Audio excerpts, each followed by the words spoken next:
बहुत समय पहले भारत की पवित्र भूमि पर एक ऐसा स्थान था जहां ज्ञान की रोशनी कभी नहीं बुझती थी। उसका नाम था नालंदा।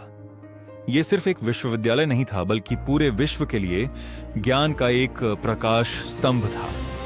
यहां दूर दूर से छात्र आते थे, चीन, तिब्बत और कई अन्य देशों से, सिर्फ इसलिए कि वे सीख सकें, समझ सकें और अपने जीवन को ज्ञान से रोशन कर सकें। नालंदा में प्रवेश पाना आसान नहीं था। यहां केवल वही विद्यार्थी आ सकते थे जो अपने ज्ञान, धैर्य और समझदारी की परीक्षा में सफल होते थे। लेकिन जो एक बार यहां पहुंच जाता, उसकी दुनिया बदल जाती। उसी समय एक छोटे से गांव में आर्यन नाम का एक लड़का रहता था। वह गरीब था, उसके पास पढ़ने के लिए साधन नहीं थे, लेकिन उसके अंदर सीखने की एक गहरी इच्छा थी। वह अक्सर आसमान की ओर देखता और सपने देखता कि एक दिन वह भी नालंदा में पढ़ेगा। एक दिन उसने साहस जुटाया और अपने सपनों की ओर चल पड़ा। रास्ता आसान नहीं था। उसे घने जंगलों से गुजरना पड़ा, ऊंचे पहाड़ों को पार करना पड़ा और लंबी नदियों को पार करना पड़ा। कई बार वह थक गया, कई बार उसे लगा कि वह हार मान ले, लेकिन उसके अंदर की जिज्ञासा और सीखने की आग उसे आगे बढ़ाती रही। आखिरकार वह नालंदा के विशाल द्वार तक पहुंच गया। वहां एक विद्वान द्वारपाल खड़ा था जो हर आने वाले छात्र की परीक्षा लेता था। आर्यन के सामने भी कठिन प्रश्न रखे गए। हर सवाल उसके ज्ञान और धैर्य की परीक्षा ले रहा था। लेकिन आर्यन ने हर प्रश्न का उत्तर पूरे आत्मविश्वास और समझदारी के साथ दिया। उसकी सादगी और सच्ची लगन देखकर द्वारपाल मुस्कुरा उठा और उसे अंदर जाने की अनुमति मिल गई।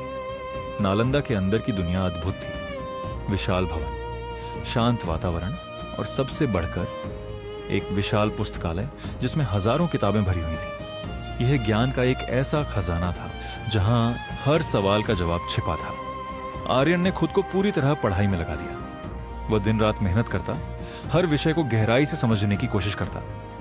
धीरे धीरे उसकी मेहनत रंग लाने लगी और वह एक ज्ञानी और सम्मानित विद्वान बन गया। लेकिन समय हमेशा एक जैसा नहीं रहता। एक दिन नालंदा पर एक बड़ा संकट आ गया। अचानक आग और विनाश ने इस महान विश्वविद्यालय को घेर लिया।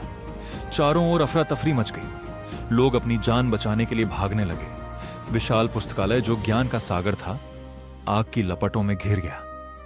यह दृश्य देखकर आर्यन का दिल टूट गया, लेकिन उसने हार नहीं मानी। उसने निश्चय किया कि वह जितना हो सके इस ज्ञान को बचाएगा। वह आग के बीच गया और जितनी किताबें बचा सकता था बचाने लगा। उसके साथ कई अन्य छात्र भी जुड़ गए। आग बहुत भयंकर थी। उसने बहुत कुछ नष्ट कर दिया।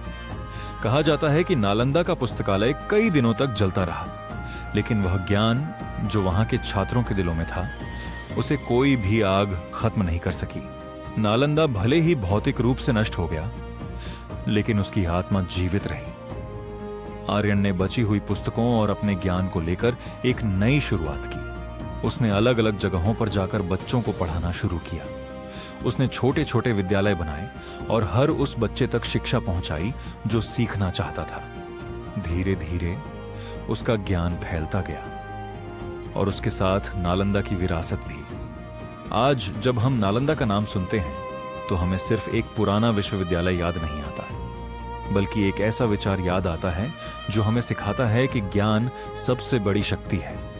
नालंदा हमें यह सिखाता है कि इमारतें नष्ट हो सकती हैं, लेकिन सच्चा ज्ञान कभी नष्ट नहीं होता। जब तक दुनिया में सीखने की इच्छा है, जब तक लोग ज्ञान की तलाश में हैं, तब तक नालंदा हमेशा जीवित रहेगा।